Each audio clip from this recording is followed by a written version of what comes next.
Hi friends, అందరూ ఎలా ఉన్నారు? ఈరోజు మరో సరికొత్త స్టోరీతో మళ్ళీ మీ ముందుకు వచ్చేసాను. నాదొక చిన్న మనవి, ఒక లైక్ ఇవ్వండి. ఎందుకంటే మీరు ఇచ్చే ఒక లైక్ చాలా అమూల్యమైనది. మరిన్ని మంచి స్టోరీస్ చేయడానికి నాకు ఎంకరేజ్మెంట్లా అనిపిస్తుంది. ఇక లేట్ ఎందుకు, మన దెయ్యాల ప్రపంచంలోకి స్వాగతం.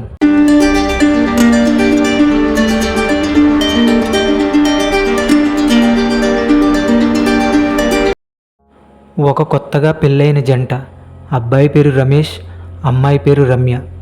అబ్బాయి కర్ణాటక రాష్ట్రంలో ఉన్న మైసూరు ప్రాంతానికి దగ్గరగా ఉన్న ఒక కంపెనీలో ఉద్యోగం చేస్తున్నాడు. తన భార్యను కూడా తీసుకుని ఇక అక్కడే కొత్త కాపురం పెడదామని ఇద్దరు ఆ ఊరికి బయలుదేరారు. రమేష్ ముందుగానే అక్కడ అన్నీ సిద్ధం చేసుకుని ఉంచుకున్నాడు. ఆ కంపెనీ ఒక పల్లెటూరులో ఉంటుంది. రమేష్ కంపెనీకి దగ్గరగా ఊరి చివరిలో ఇల్లు అద్దెకు తీసుకున్నాడు. ఆ ఇల్లు ఏకాంత ప్రాంతం, మామిడి చెట్ల మధ్యలో ఉంటుంది. జనసంచారం చాలా తక్కువగా ఉన్న ప్రాంతం అది. ఇద్దరూ ఆ ఊరు చేరుకున్నారు. కొత్త కాపురం చాలా సరదాగా సాగిపోతుంది. రమేష్ రోజు ఆఫీస్కి వెళ్ళడం, సాయంత్రం రావడం, ఇద్దరు దంపతులు చాలా సంతోషంగా జీవనం కొనసాగిస్తున్నారు. ఆ రోజు పొద్దున్నే రమేష్ ఆఫీస్కి వెళ్ళిపోయాడు.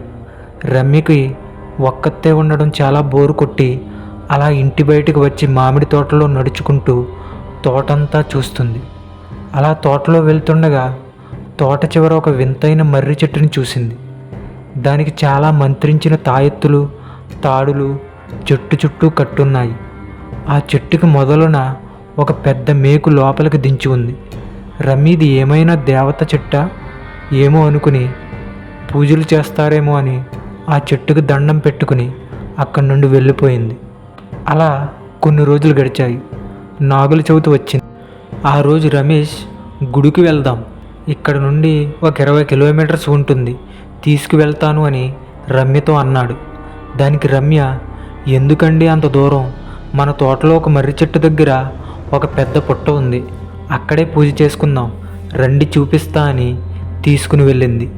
అది చూసిన రమేష్, నేను ఇన్ని రోజులు ఇక్కడే ఉన్నాను, ఈ చెట్టుని ఎప్పుడూ గమనించలేదు, చాలా విచిత్రంగా ఉంది, ఇవన్నీ ఎవరు కట్టారు ఈ చెట్టుకి అని రమ్యతో చెప్తున్నాడు. ఇద్దరూ కలిసి పుట్ట వద్ద పూజ చేసి అక్కడే కొద్దిసేపు కూర్చుని కబుర్లు చెప్పుకుంటున్నారు. రమ్య దృష్టి ఆ చెట్టుకు దించిన మేక మీద పడింది. ఇంత మంచి చెట్టుకి మేకెందుకు గుచ్చారు అని ఆ మేకును తీయడానికి ప్రయత్నిస్తుంది. కానీ అది చాలా బలంగా లోపలికి దించి ఉంది, అంత తేలికగా రావడం లేదు. దానికి రమేష్, వద్దు వదిలే, అది నిన్నేం చేసింది, ఏ కారణం వల్ల అక్కడ పెట్టారో మనకు తెలియదు కదా, వదిలిపెట్టు, తెలియని వాటి జోలికి వెళ్ళకపోవడం మనకే మంచిది, పద అని ఇద్దరూ ఇంటికి వెళ్ళిపోయారు. కానీ రమ్యకి ఆ మేకు కోసం ఆలోచన, దాన్ని ఎలా అయినా అక్కడి నుండి తీయాలని అనుకుంటుంది. ఆ తరువాత రోజు రమేష్ డ్యూటీకి వెళ్ళిపోయాడు. రమ్యకి ఇదే మంచి అవకాశమని ఆ చెట్టు దగ్గరికి వెళ్ళింది. బలంగా మేకు లాగడానికి ప్రయత్నిస్తుంది, కానీ రావడం లేదు. ఇక లాభం లేదు. అక్కడ పక్కనే ఉన్న ఒక రాయిని తీసుకుని మేకు మీద కొట్టి కొట్టి ఏదోలా మేకు బయటకు లాగేసింది. ఇక ఇంటికి వెళ్ళి రమ్య రెస్ట్ తీసుకుంటుంది. సాయంత్రం అయ్యింది. రమేష్ డ్యూటీ నుండి వచ్చేశాడు. ఆ రాత్రికి ఇద్దరూ భోజనం చేసి పడుకున్నారు.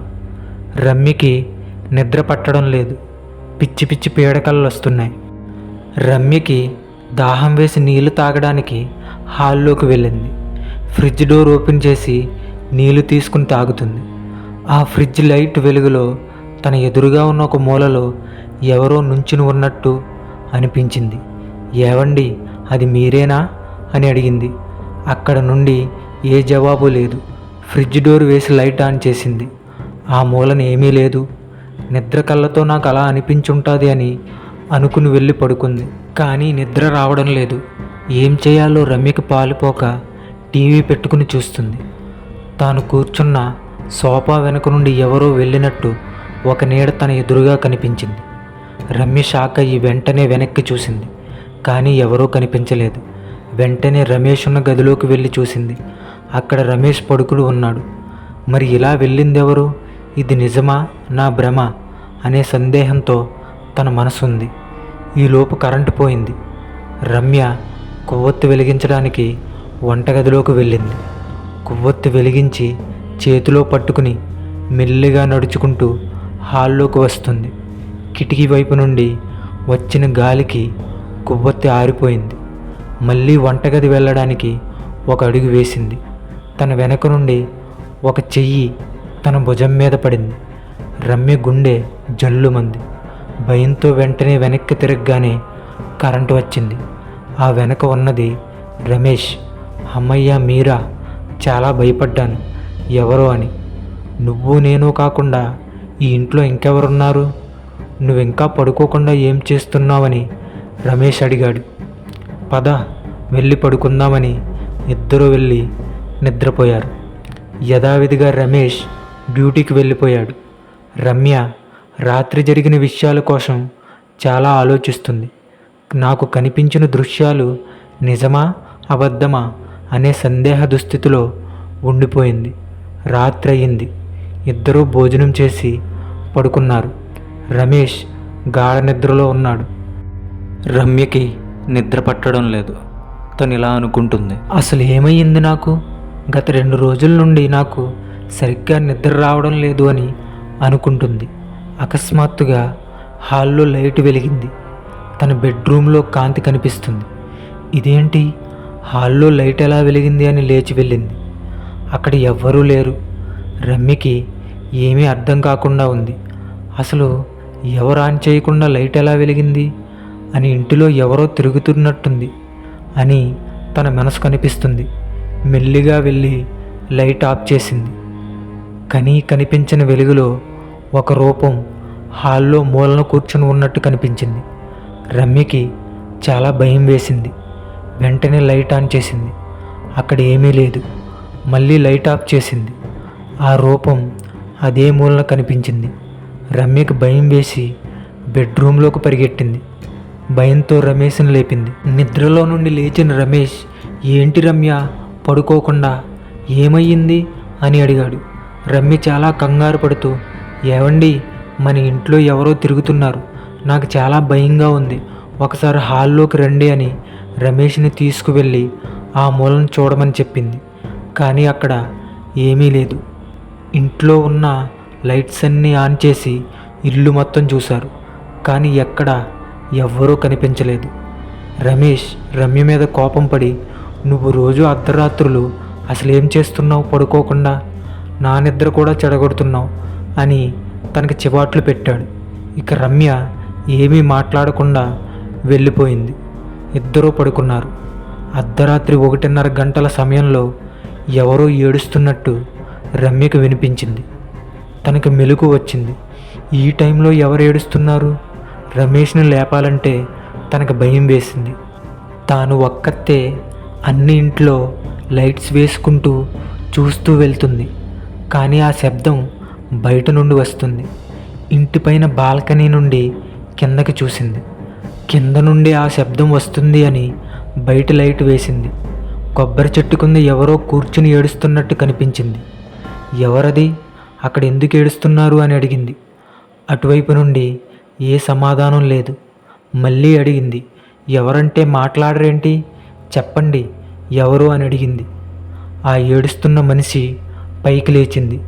తన వెనుక వైపు మాత్రమే రమ్యకు కనిపిస్తుంది. విరబూసిన జుట్టు, తెల్లని చీర కట్టుకుని ఒక స్త్రీ రూపం తన ముందు అలా మామిడి చెట్ల మధ్యలోకి నడుచుకుంటూ వెళ్తుంది. అది చూసిన రమ్యకి భయం వేసింది. ఇంత అర్ధరాత్రి తిరుగుతుంది అంటే దెయ్యమైనా అయ్యుండాలి, లేదా పిచ్చిదైనా అయ్యుండాలి అని అనుకుంటుంది. కానీ రమ్యకి ఏదైనా ఒక విషయం కోసం తెలుసుకోవాలనే కుతూహలం బాగా ఎక్కువ. ఆ కుతూహలం రమ్యను తన వెంటే తీసుకువెళ్ళింది. రమ్య గబగబా మెట్లు దిగి ఆ స్త్రీని వెంబడిస్తూ వెళ్తుంది. ఆ స్త్రీ తోటకి చివర ఉన్న ఆ మర్రి చెట్టు వైపుకు నడుచుకుంటూ వెళ్తుంది. మర్రి చెట్టు దగ్గరికి రాగానే ఆ స్త్రీ అకస్మాత్తుగా కనిపించకుండా పోయింది. దూరంగా ఉన్న రమ్య ఏది, ఎక్కడికి వెళ్ళిపోయింది అని మర్రి చెట్టు దగ్గరగా వెళ్తుంది. చెట్టు చుట్టూ తిరుగుతూ అంతా చూస్తుంది. ఎక్కడా ఆ స్త్రీ కనిపించలేదు. ఒక్కసారిగా రమ్య కాలి ముందు చెట్టుపై నుండి ఏదో ఒకటి కింద పడింది. రమ్యకు గుండాగినంత పని అయింది. ఆ దెబ్బకి ఒక్కసారిగా తన ఊపిరి బిగిసిపోయి కింద కూర్చునిపోయింది. పడింది పుర్రే అని చూసి కొంచెం ఊపిరి పీల్చుకుంది. అప్పుడే అక్కడ ఎవరో స్త్రీ గొంతు గట్టిగా నవ్వుతున్నట్టు వినిపిస్తుంది. రమ్యకి కంగారు మొదలైంది. ఒళ్ళంతా చెమటలు పడుతున్నాయి. రమ్య వణుకుతున్న గొంతుతో, ఎవరది? ముందుకు రండి, ఎందుకలా నవ్వుతున్నారు? దయచేసి ముందుకు వచ్చి మాట్లాడండి అని అంటుంది. ఒక్కసారిగా పైనుండి మర్రి చెట్టు నుండి ఓడల కాలు కట్టుకుని తల కిందకి వేలాడుతూ భయంకరమైన మొహంతో ఒక పిశాచి రమ్యకి ఎదురుగా వచ్చి గట్టిగా నవ్వుతూ వేలాడుతుంది. అది చూసిన రమ్య బెంబేలెత్తిపోయి కూర్చున్న చోట నుండి పైకి లేచి వెనక్కి చూడకుండా ఏవండి ఏవండి అని పెద్ద కేకలు వేస్తూ ఇంటి వైపుకి పరుగులు పెడుతుంది. ఆ ఇంటి దారిలో పరుగులు పెడుతున్న రమ్య ముందు ఒక్కసారిగా ఆ పిశాచి ప్రత్యక్షమైంది. రమ్య ఒక్కసారిగా తన ఊపిరి ఆగిపోయిందా అనే అంతగా తన వేగాన్ని అదుపు చేసింది. ఆ వేగంతో కాలు జారి కింద పడింది. అలా పడి ఉన్న రమ్య మొహం మీద నల్లని కురులతో, తల పెద్ద గోర్లతో తన భుజం మీద చెయ్యి వేసి పట్టుకుని రమ్య మొహంలో మొహం పెట్టి చూసింది. ఆ దెబ్బకి రమ్య స్పృహ కోల్పోయింది. ఉదయం సూర్యోదయమైంది. రమ్య తన బెడ్ మీద పడుకునుంది. రమేష్ నిద్ర లేచాడు. ఎప్పుడు నాకంటే ముందే నిద్ర లేచి కాఫీ ఇచ్చేది, ఈ రోజేంటి ఇంకా లేవలేదు అని రమేష్ తట్టి లేపాడు. అలా తట్టి లేపడంతో రమ్య ఒక్కసారిగా ఉలిక్కిపడి లేచింది. అటు ఇటు ఇల్లంతా చూసింది. నేనేంటి ఇంటిలోనే ఉన్నాను, అసలు రాత్రి ఏం జరిగింది అని తన మనసులో కంగారు. రమేష్ దగ్గరికి వచ్చి, ఏమైంది, ఎందుకలా కంగారు పడుతున్నావు, ఏమైనా పీడకల వచ్చిందా అని తనని దగ్గరికి తీసుకుని, ఏమీ లేదు, పీడకల వచ్చుంటుంది, ఏమీ కాలేదు అని చెప్తాడు. రమ్యకి అసలు రాత్రి ఏం జరిగింది, నిజమా, నిజంగానే నా కల అని సందిగ్ధంలో ఉంది. అసలు నిజమైతే నేను బెడ్ మీదకి ఎలా వచ్చాను, నాకు అర్థం కావడం లేదు. ఈ విషయం రమేష్కి చెప్తే ఏమంటాడో అని తనలో తాను మదనపడుతూ ఉంటుంది. యథావిధిగా మళ్ళీ రాత్రి అయింది. ఆ రోజు రమేష్కి చాలా ఆలస్యమైంది ఇంటికి రావడానికి. ఈలోపు రమ్య శుభ్రంగా తిని పడుకుంది. రమేష్ రమ్యను లేపడం ఎందుకు అని తను కూడా భోజనం చేసి పడుకున్నాడు. చాలా సమయమైన తరువాత రమేష్కి మెలకు వచ్చింది. తన పక్కలో రమ్య కనిపించలేదు. ఎక్కడికి వెళ్ళుంటుంది, ఒకవేళ బాత్రూమ్కి వెళ్ళిందేమో అనుకుని హాల్లోకి నీళ్లు తాగడానికి వెళ్ళాడు. బాత్రూంలో అయితే ఎవరూ లేరు, లైట్ కూడా వేసలేదు అని గమనించిన రమేష్ కంగారు పడుతూ ఇల్లంతా రమ్య కోసం వెతుకుతున్నాడు. ఎక్కడా రమ్య కనిపించలేదు. ఇంటి బయట లైట్స్ వేసి టార్చ్ లైట్ తీసుకుని మొత్తం ఇంటి పరిసరాలన్నీ వెతికాడు. కానీ ఎక్కడా రమ్య జాడలేదు. మళ్ళీ ఇంటి లోపల ఒకసారి చూద్దామని మళ్ళీ పైకి వెళ్ళాడు. కానీ రమ్య బెడ్రూమ్లోనే పడుకుని ఉంది. అది చూసిన రమేష్ షాక్ అయ్యాడు. ఇదేంటి, ఇందాక లేదు కదా, నేనేం భ్రమపడి ఉంటానులే అనుకుని రమేష్ సర్లే అని తను కూడా పడుకున్నాడు. ఆ తర్వాత రోజు కూడా రమేష్ లేటుగానే ఇంటికి వచ్చాడు. రమ్య అప్పటికి తినేసి పడుకుని పోయింది. రమేష్ మళ్ళీ రమ్యను లేపకుండా తిని తను కూడా పడుకుండిపోయాడు. మళ్ళీ అర్ధరాత్రి వేళ రమ్య తన పక్కలో లేదు. అది గమనించిన రమేష్ ఇల్లంతా మళ్ళీ వెతికాడు. బయట కూడా వెతికి వచ్చేలోపు మళ్ళీ రమ్య బెడ్ మీదనే ఉంది. అసలు రమేష్కి ఏం జరుగుతుందో అర్థం కాలేదు. రేపు చూసుకుందాంలే అని రమేష్ యథావిధిగా పొద్దున్నే ఆఫీస్కి వెళ్ళిపోయాడు. కానీ రమేష్ ఆ రోజు ఇంటికి తొందరగానే వచ్చేశాడు. రమ్యలో రమేష్కి చాలా మార్పులు తెలుస్తున్నాయి. తనని గత 3 రోజుల నుండి సరిగ్గా పట్టించుకోవడం లేదు, మాట్లాడడం లేదు, జడ కూడా వేసుకోకుండా విరబోసుకుని తిరుగుతుంది అని గమనించాడు. అసలు రోజు అర్ధరాత్రి వేళ ఏం జరుగుతుంది, ఎక్కడికి వెళుతుంది, ఈరోజు ఎలా అయినా తెలుసుకోవాలని అనుకున్నాడు. ఇద్దరూ కలిసి భోజనం చేశారు. రమేష్ కంటే ముందే రమ్య పడుకుని పోయింది. రమేష్ కూడా పడుకున్నట్టుగా కళ్ళు మూసుకుని రమ్య లేచే సమయం కోసం చూస్తున్నాడు. అప్పుడు సమయం అర్ధరాత్రి 12 కావస్తుంది. రమ్య లేచింది. ఒంటరిగా నడుచుకుంటూ ఇంటి బయటికి వచ్చి అలా తోటలో నడుచుకుంటూ ఆ మర్రి చెట్టు వైపుగా వెళ్తుంది. వెనకే రమేష్ కూడా మెల్లిగా దూరంగా తనని గమనిస్తూ వెళ్తున్నాడు. అసలు రమ్యకి ఏమయ్యింది? అసలు తను మామూలుగానే లేదు. ఎవరో తనని కంట్రోల్ చేస్తున్నట్టు, తనలో తాను లేదు. ఏమో అన్నట్టుగా ఎవరో తీసుకుపోతున్నట్టు వెళ్తుంది. అలా రమ్య మర్రి చెట్టు దగ్గరికి వెళ్ళి వెన్నెల్లో హాయిగా మర్రి ఓడలతో ఉయ్యాలూగుతూ పెద్ద పెద్దగా నవ్వుతుంది. అది చూసిన రమేష్ బిత్తరపోయాడు. అసలు తనకి ఏమయ్యింది అని చాలా భయపడుతున్నాడు. మళ్ళీ రమ్య ఆ మర్రి చెట్టు నుండి ఇంటికి బయలుదేరింది. రమేష్ కూడా ఏమీ తెలియనట్టు వచ్చి పడుకుండిపోయాడు. రమ్య కూడా వచ్చి పడుకుండిపోయింది. రమ్యకి రాత్రి జరిగినవి ఏమీ తనని అడగకుండా ఆ రోజు తనకి సెలవు అని చెప్పి నిన్ను ఒక చోటుకి తీసుకువెళ్తానని గుడికి తీసుకుని వెళ్ళాడు. రమేష్ రమ్య చేయి పట్టుకుని గుడి లోపలికి తీసుకువెళ్తున్నాడు. రమ్య వెంటనే రమేష్ చేయి విడిపించుకుని నేను రాను అని వెనక్కి వెళ్తుంది. దానికి రమేష్ ఎందుకు రావు, ఏమయ్యింది, గుడిలోకి రావడానికి నీకు ఇబ్బంది ఏంటి అని మళ్ళీ చెయ్యి పట్టుకుని తీసుకువెళ్తున్నాడు. అప్పుడు రమ్య తనకు నెలసరి వచ్చింది, అది తెలుసుకోకుండా మీరు గుడికి తీసుకువచ్చారని చెప్తుంది. అది విన్న రమేష్ తనని ఇక ఇబ్బంది పెట్టకుండా తను ఒక్కడే గుడి లోపలికి వెళ్ళాడు.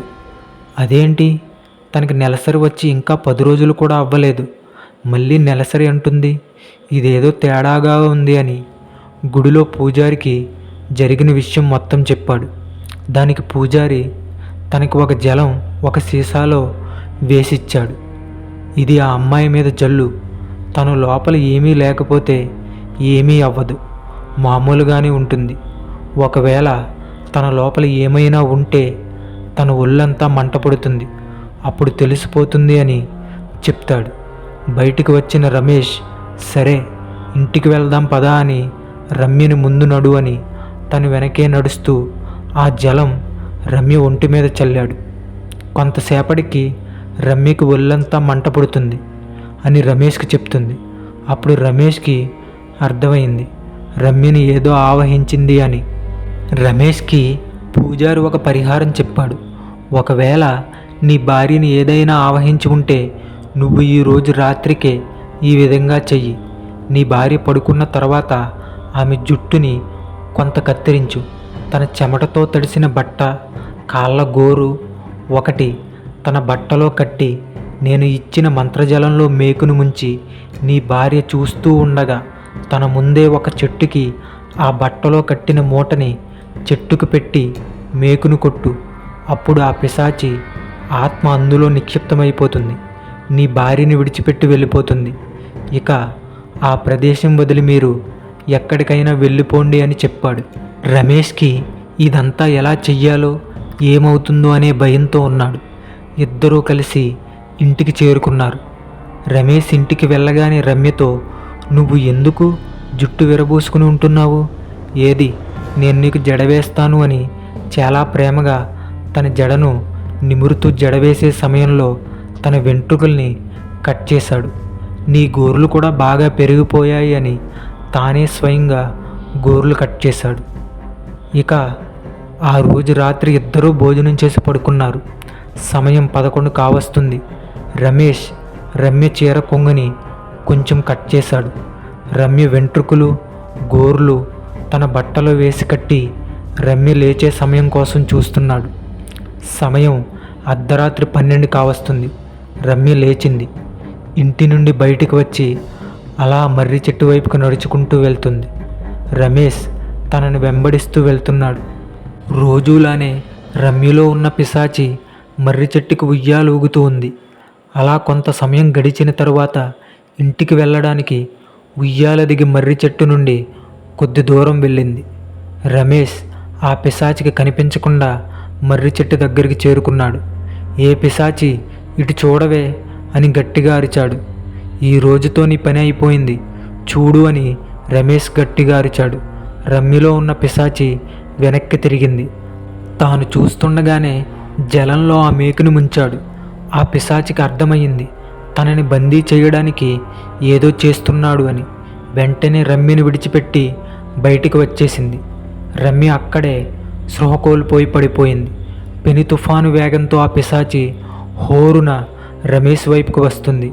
రమేష్కి ఆ రూపం చేసి భయం వేసింది. మరింత వేగంతో ఆ పిశాచి రమేష్ సమీపంలోకి వచ్చేసి తనని తాకుతుంది అనే లోపు ఒక్క దెబ్బ ఆ మేకు మీద గట్టిగా రాయితో కొట్టాడు. తుఫానులాగా మారిన వాతావరణం మొత్తం ఒక్కసారిగా నిశ్శబ్దమైపోయింది.